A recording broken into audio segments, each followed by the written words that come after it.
नमस्कार। आपके अपने YouTube channel GK Chopra ji में आपका स्वागत है। देखो, हम इतिहास का अध्ययन कर रहे थे और इतिहास के अध्ययन में हमारा जो टॉपिक चल रहा था वो था राजस्थान में धातु काल।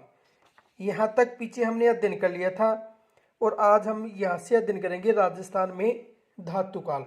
तो देखो, राजस्थान में जो धातु काल था उनमें सबसे पहले ताम्र पाषाण जो काल के अवशेष हैं वो मिले थे। तो देखो, ताम्र पाषाण ताम्र पाषाण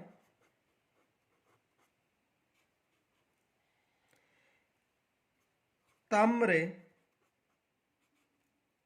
एवं ताम्र कांसा काल एवं ताम्र कांसा काल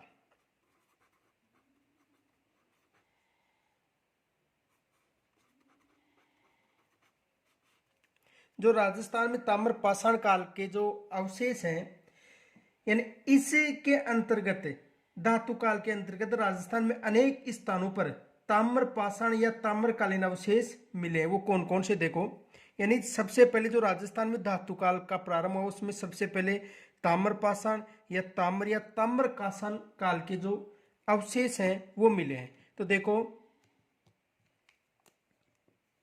धातु काल के अंतर्गत धातु काल के अंतर्गत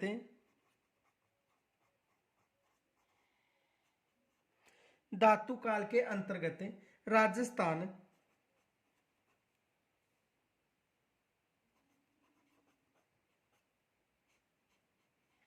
राजस्थान के भी अनेक स्थानों पर से ताम्र पाषाण या ताम्रकालीन अवशेष मिले हैं। ताम्र पाषाण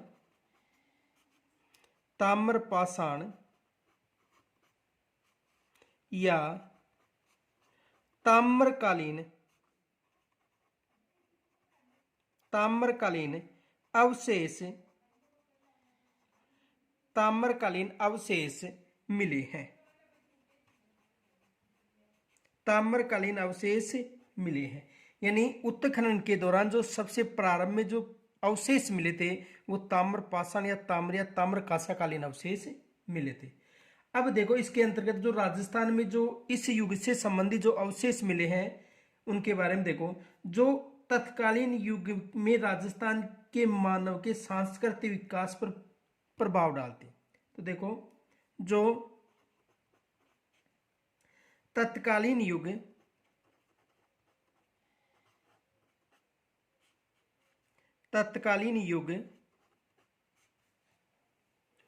में राजस्थान के मानव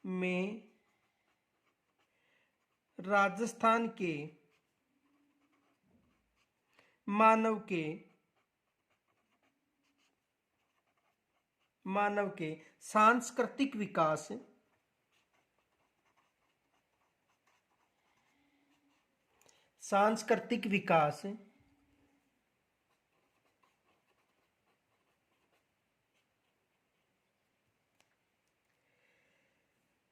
पर पर्याप्त प्रकाश डालते हैं।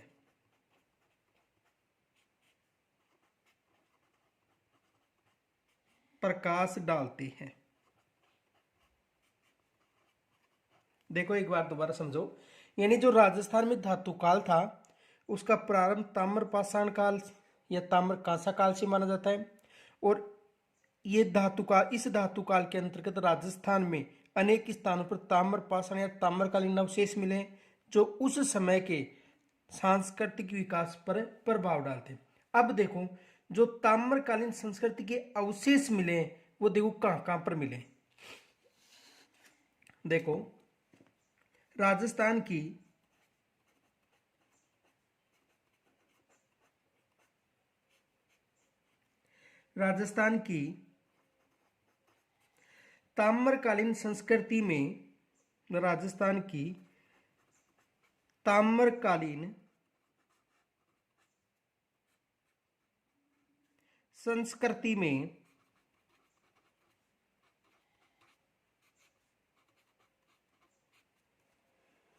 प्राचीन गणेश्वर और गणेश्वर सभ्यता कहां पर है? सीकर में। तो ताम्रकालीन जो सामग्री एक तो गणेश्वर में मिली है, इनके अलावा देखो कालीबंगा, और कालीबंगा कहां पर है? हनुमानगढ़ में।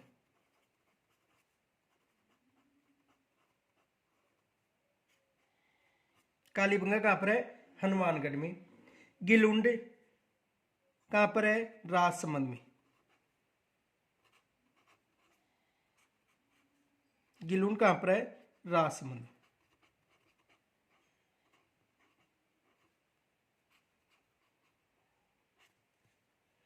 आहड़ व झाड़ोल, आहड़ व झाड़ोल, और दोनों कहां पर है? उदयपुर में।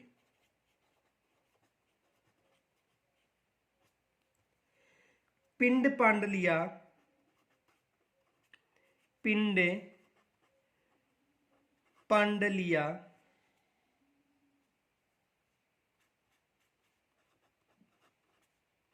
पिंड पांडलिया, और पिंड पांडलिया कहां पर है? चित्तौड़गढ़ में। चित्तौड़गढ़। पिंड पांडलिया कहां पर है? चित्तौड़गढ़ में। कुराड़ा,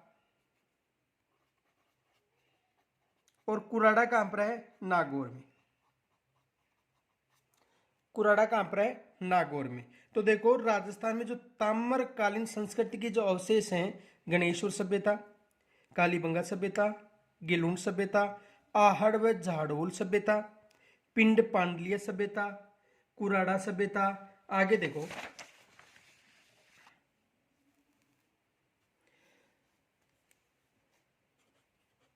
सावणिया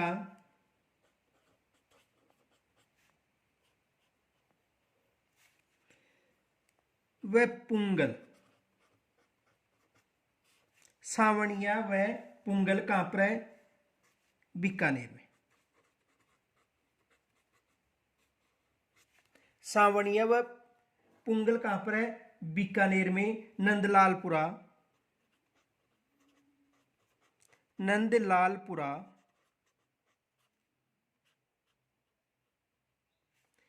किराडोत,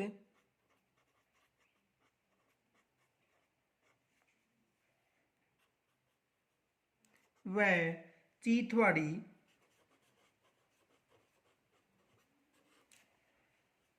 कहां पर है? जयपुर। एलाना, एलाना कहां पर है? जालोर। बूढ़ा पुष्कर,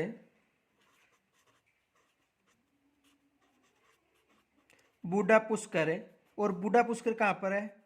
अजमेर। कोल माहौली, कोल माहौली, और कोल माहौली कहां पर है? सवाई माधोपुर।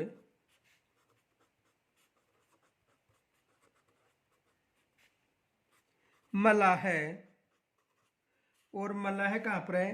भरतपुर। इत्यादि स्थानों पर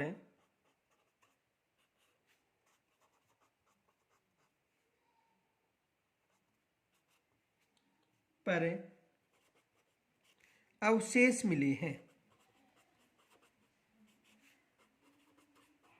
अवशेष मिले हैं। तो देखो यानी कहने का मतलब जो ताम्र पाषाणकालीन अवशेष हैं, देखो ताम्र पाषाणकालीन जो सबसे पहले ताम्र पाषाणकालीन अवशेष मिले थे, तो ताम्र पाषाणकालीन राजस्थान में गणेश्वर में मिले, कालीबंगा में मिले, गिलुंड में मिले, आहड़ और झाड़ोल में मिले, पिंड पांडलिया मिले, कुराड़ा सभ्यता मिले। इनके अलावा देखो सावणिया व पुंगल, नंदलालपुरा, किराडोत, चीतवाड़ी, एलेना, बुडापास पुष्कर, कोल माहोली और मल्हा नामक स्थानों पर किसके अवशेष मिले? ताम्र पाषाणकालीन अवशेष। देखो यहां से प्रश्न बन सकता है, क्वेश्चन में ऑप्शन दिया जाएगा कि निम्न में से किस स्थान पर ताम्र पाषाणकालीन अवशेष मिले हैं, तो उनमें 3 स्थान ये दे दिए जाएंगे और एक अन्य स्थान दे दिया जाएगा। ये विशेष याद रखना। तो देखो ताम्र पाषाण काल के बाद में जो दूसरा काल प्रारंभ हुआ था वो था लोहा काल। दूसरा काल कौन सा प्रारंभ हुआ था? लोहा काल।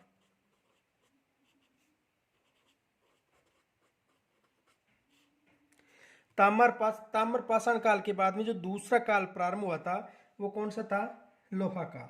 तो देखो ताम्र और कांसा काल के पश्चात ताम्र व कांस्य काल के पश्चात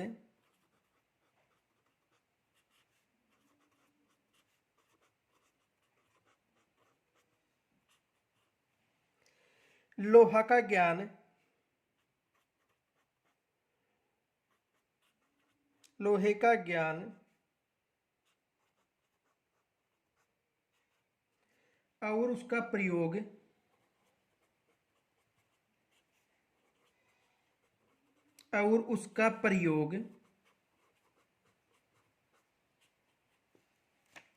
मानव इतिहास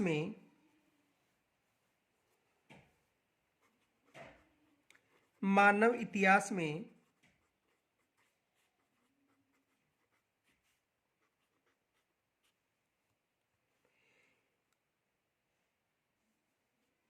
एक युगकारी घटना थी। एक युगांतकारी घटना थी। देखो ताम्र पाषाण काल के बाद में कौन सा काल प्रारंभ हुआ था? लोहा काल की सामग्री मिली थी और इसमें जो लोहे का जो ज्ञान हुआ था वो मानव के लिए एक युगकारी घटना थी, क्योंकि जो लोहे के बने जो उपकरण थे और हथियार थे उनसे मनुष्य का जो परिदृश्य था वो ही बदल गया था। तो देखो इसने कृषि उपकरणों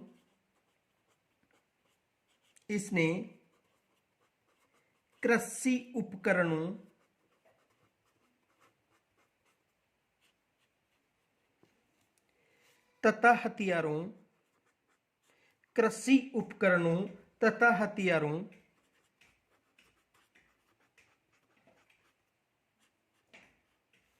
की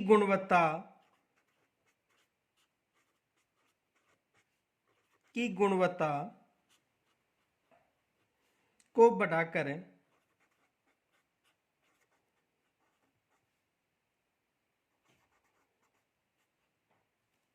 सारे परिदृश्य को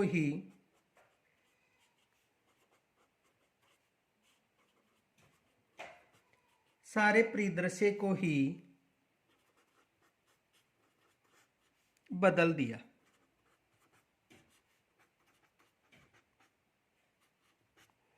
यानी कहने का मतलब है कि जो ताम्र पाषाण काल था उसके बाद में जो लोहे काल प्रारंभ हुआ उसमें जो लोहे से बनी जो सामग्रियां थी उन सामग्रियों ने मानव का जो इतिहास था उसको ही परिवर्तन कर दिया था, क्योंकि जो लोहे के बने उपकरण थे वो कृषि कार्य व अन्य कार्य में उपयोग में लिए गए थे। आगे देखो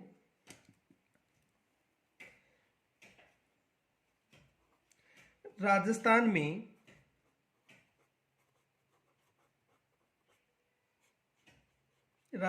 में नोहे, और नोहे कहां पर है? भरतपुर में।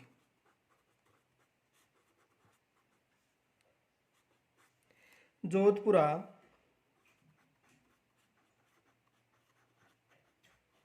और जोधपुरा कहां पर है? जयपुर में। सुनारी कहां पर है? झुंझुनू में।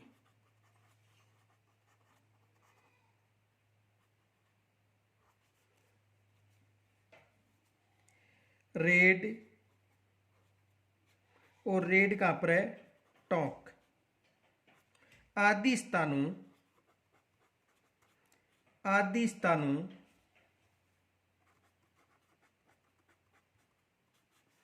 से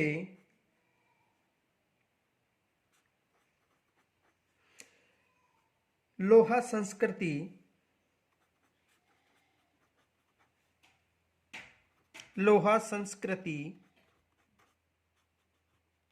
के समय के अनेक उपकरण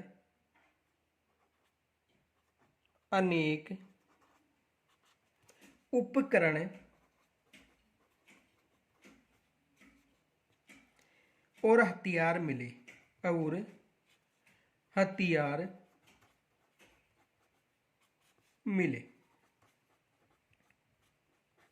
देखो, यानी जो राजस्थान में जो लोहा काल के जो अवशेष हैं, एक तो नोहे भरतपुर में मिले, जोधपुर जयपुर में मिले, सुनारी झुंझुनू में मिले, और रेड टोंक आदि स्थानों पर लोहा कालीन अवशेष मिले। अब देखो प्रश्न पूछा जा सकता है, क्वेश्चन देखो कैसे बनेगा।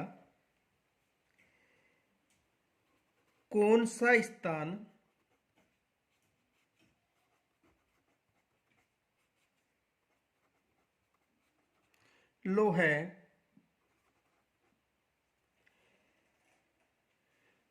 लोहे कालीन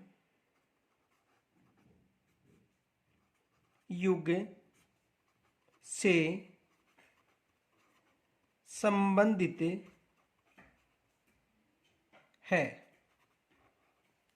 कौन सा स्थान लोहा कालीन युग से संबंधित है?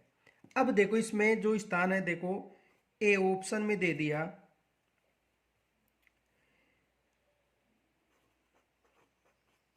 गणेश्वर, बी में दे दिया कालीबंगा, सी में दे दिया एलाना, और डी में क्या दे दिया, नोक है। तो क्या होगा, देखो ताम्रकालीन ताम्रकालीन ताम्रकालीन और नोहे में कौन से थे, लोहा कालीन। केवल प्रश्न ऐसा आ सकता है, या ऐसा दे सकता है कि कौन सा स्थान ताम्रकालीन सभ्यता से संबंधित नहीं है। तो ये तीन तो ताम्रकालीन संबंधित है और ये ताम्रकालीन सभ्यता से संबंधित नहीं है। तो ताम्रकालीन जो सभ्यता के बाद में जो लोहा काल आया था, वो मानव के लिए एक युगकारी काल था, क्योंकि इस काल में जो सामग्रियां लोहे से बनी थी वो मनुष्य के लिए उपयोगी सिद्ध हुई, क्योंकि कृषि कार्य व अन्य उपकरण या हथियारों में लोहे का अधिक उपयोग होने लगा। जो लोहा कालीन संस्कृति के अवशेष मिले, नोहे भरतपुर से मिले, जोधपुरा जयपुर में है, सुनारी झुंझुनू में, और रेड टोंक है, यहाँ पर लोहा कालीन अवशेष अधिक मिले। आगे देखो,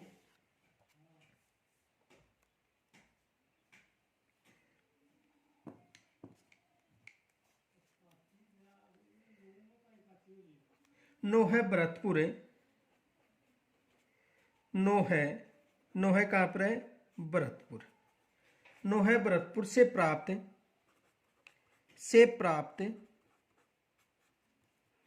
लोहे के अवशेष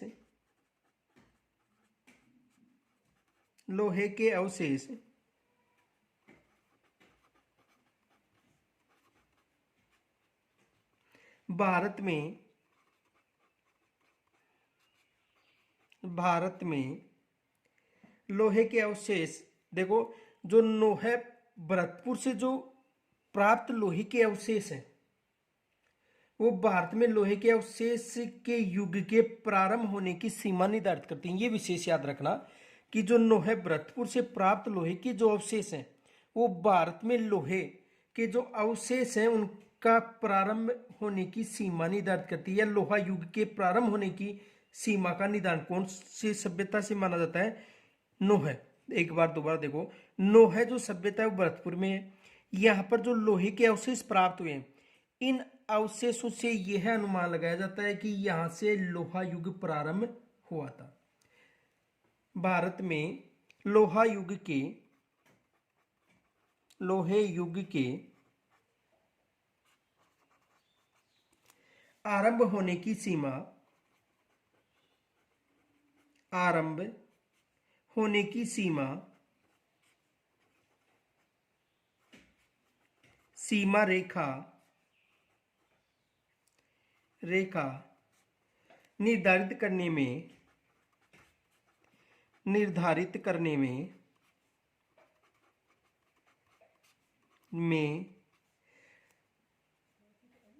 महत्वपूर्ण स्रोत है। महत्वपूर्ण स्रोत, देखो एक बार दोबारा, यानी भारत में या राजस्थान में, भारत में जो नौह भरतपुर है, यहां से जो लोहे के अवशेष मिले, इन अवशेषों से यह अनुमान लगाया जाता है कि लोहे युग के आरंभ होने की सीमा निर्धारित करता है कौन सा? नौह भरतपुर। यहां पर प्रश्न बन सकता है, विशेष याद रखना। प्रश्न ये आएगा कि जो लोहा युग का जो प्रारंभ होने की जो सीमा का निर्धारण है वो कहां से किया जाता है? नौह, यानी जो नौह में सामग्री प्राप्त हुई उनके आधार पर बताया जाता है। आगे देखो, जोधपुर तथा सुनारी, जोधपुरा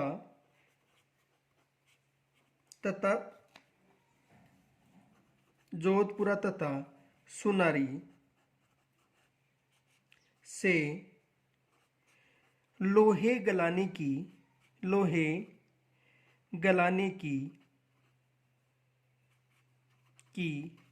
भट्ठियां मिली हैं। तो लोहा गलाने की भट्टियां कहां पर मिली हैं? जोधपुर व सुनारी से। और लोहा काल का जो निर्धारण वो किससे माना जाता है? नौह भरतपुर से।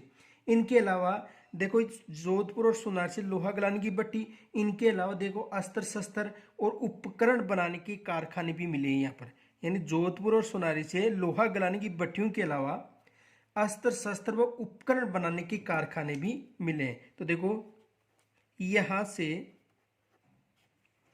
अस्त्र शस्त्र कहां से? जोधपुरी और सुनारी से। अस्त्र शस्त्र तथा उपकरण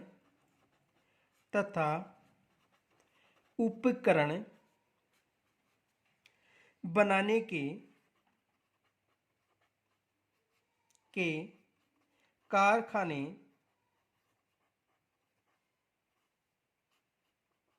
के कारखाने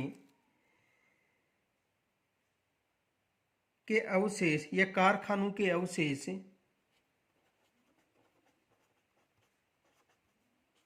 भी मिले हैं। यह विशेष याद रखना कि जोधपुर और सुनारी से लोहा गलाने की भट्टियों के अलावा अस्त्र शस्त्र और उपकरण बनाने के कारखानों के अवशेष भी मिले। आगे देखो,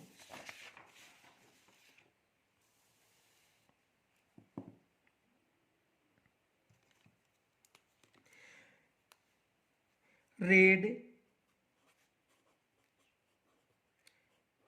और रेड कहां पर है? टोंक को तो, यानी रेड को तो लोहा सामग्री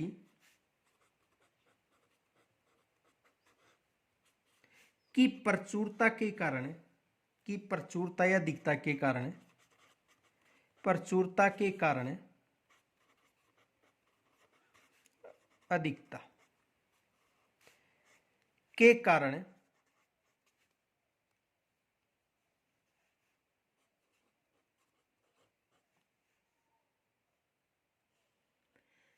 प्राचीन राजस्थान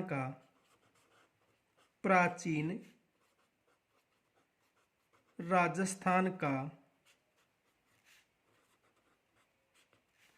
टाटानगर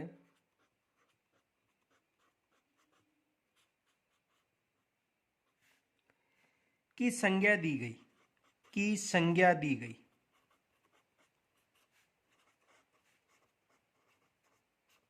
देखो, रेड जो टोंक है, यहां पर लोहा सामग्री की प्रचुरता के कारण प्राचीन राजस्थान का टाटानगर की संज्ञा दी गई। और टाटानगर किसके लिए प्रसिद्ध है? लोहा के लिए प्रसिद्ध है। टाटानगर किसके लिए प्रसिद्ध है? लोहा के लिए प्रसिद्ध है। अब देखो लोहा काल के पश्चात जो युग प्रारंभ हुआ, देखो लोहा काल के पश्चात लोहा काल के पश्चात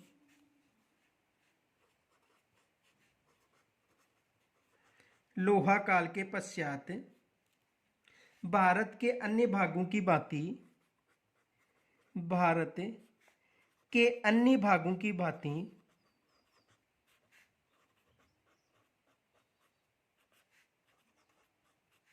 के भांति राजस्थान में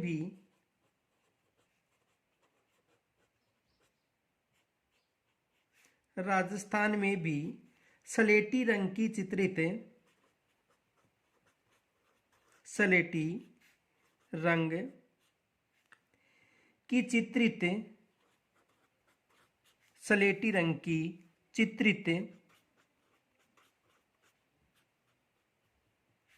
मर्दभांड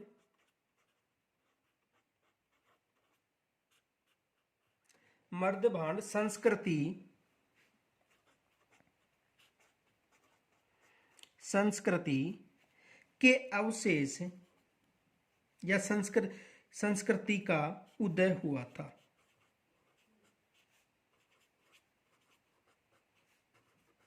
देखो लोहा काल के पश्चात भारत के जो अन्य स्थानों पर जो सामग्रियां मिली हैं उनकी भांति राजस्थान में भी स्लेट रंग के चित्रित मर्दभांड मिले हैं। अब देखो ये जो स्लेटी रंग की चित्रित जो संस्कृति का उदय हुआ, इस संस्कृति के अवशेष विराटनगर, जयपुर, सुनारी और नोहे स्थानों पर भी मिले। देखो नोट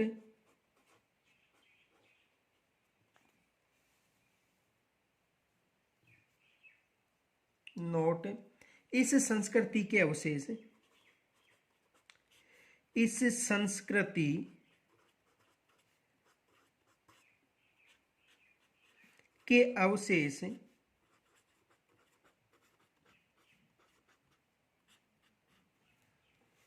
विराटनगर,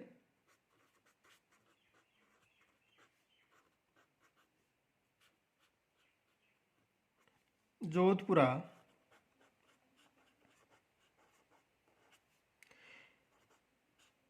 और कहां पर है? जयपुर में। विराटनगर और जोधपुर दोनों कहां पर है? जयपुर। सुनारी कहां पर है? झुंझुनू। नोहे कहां पर है? भरतपुर। नोहे आदि स्थानों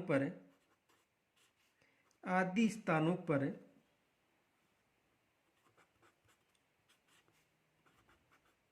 मिले हैं।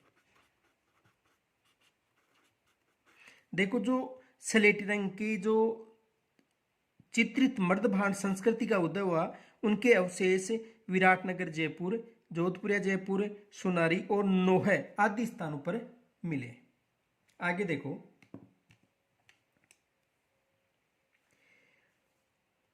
इस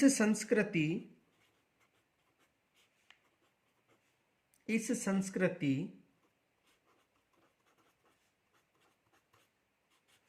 का उदय, किस संस्कृति का? जो चित्रित मर्दभांड यानी स्लेटी रंग के चित्रित मर्दभांड संस्कृति का उदय। इस संस्कृति का उदय लगभग 600 ईस्वी पूर्व हुआ था। 600 ईस्वी पूर्व में हुआ था। कब हुआ था? लगभग 600 ईस्वी पूर्व में हुआ था। अब देखो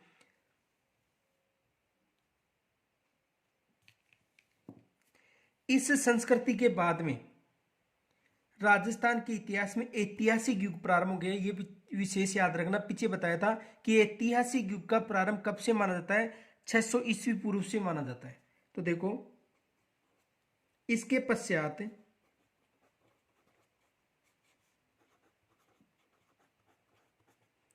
इसके पश्चात भारतीय इतिहास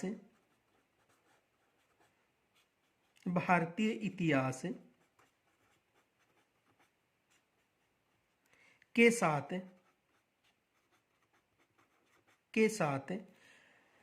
राजस्थान के इतिहास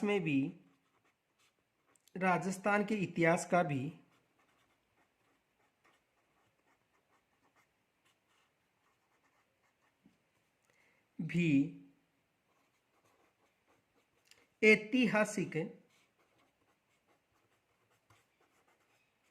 ऐतिहासिक युग प्रारंभ हो गया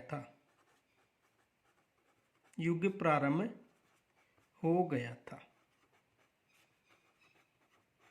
यानी देखो, पीछे हमने जो इतिहास का जो काल था, और उस इतिहास के काल में हमने देखो प्रागैतिहासिक काल पढ़ा, आद्य ऐतिहासिक काल पढ़ा और ऐतिहासिक काल। तो ऐतिहासिक काल का प्रारंभ कब से माना जाता है? 600 ईस्वी पूर्व से लेकर वर्तमान तक। देखो प्रश्न, इस टॉपिक से प्रश्न क्या क्या बन सकते हैं।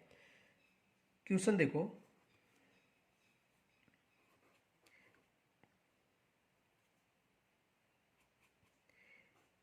ऐतिहासिक काल का प्रारंभ माना जाता है।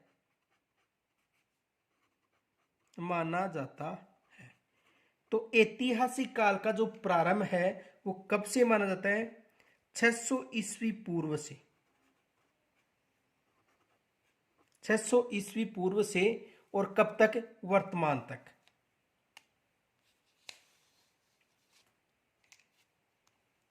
छह सौ ईस्वी पूर्व से वर्तमान तक।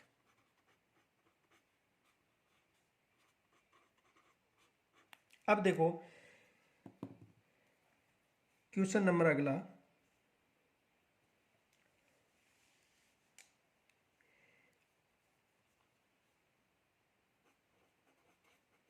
किस स्थान से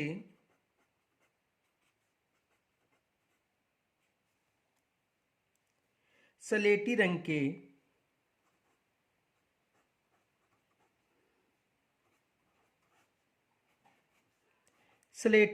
के चित्रित मृद भांड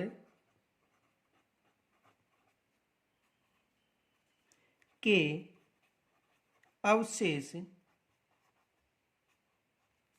प्राप्त हुए हैं?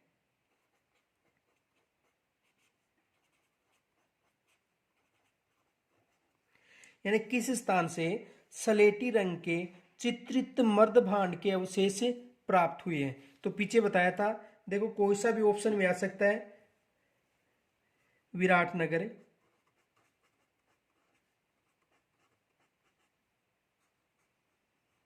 यदि विराटनगर ना आए तो जोधपुरा,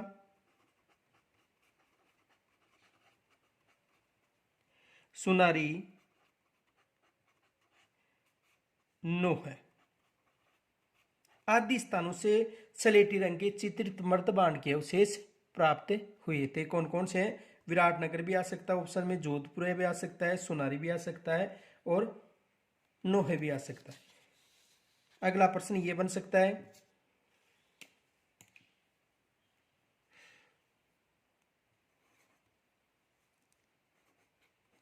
प्राचीन राजस्थान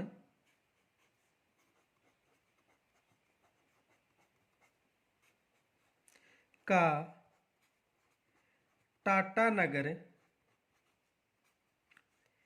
कहा जाता है?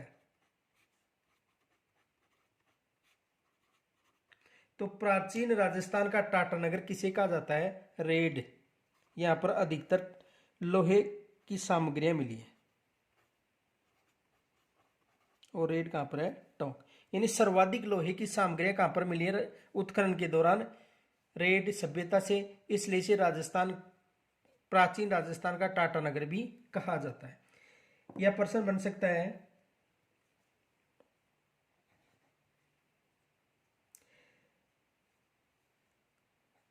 किस सभ्यता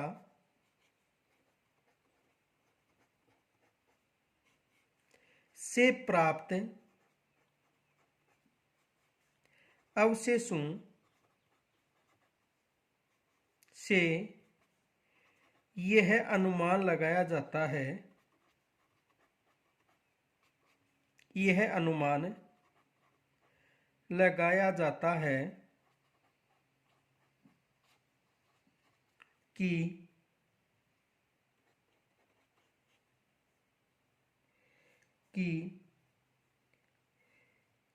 यहाँ से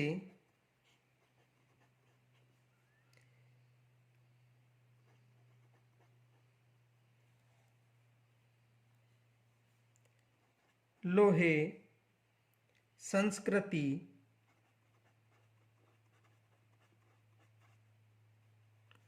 का आरंभ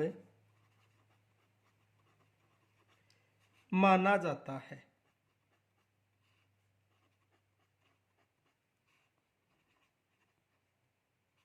देखो, किस सभ्यता के अवशेषों से, यानी उस सभ्यता के उत्खनन के दौरान जो अवशेष प्राप्त हुए उनसे यह अनुमान लगाया जाता है कि यहां से किसका प्रारंभ हुआ था, लोहा युग का प्रारंभ या लोहा संस्कृति का प्रारंभ माना जाता है। तो कौन सी है, नोहे। और नोहे कहां पर है, भरतपुर में।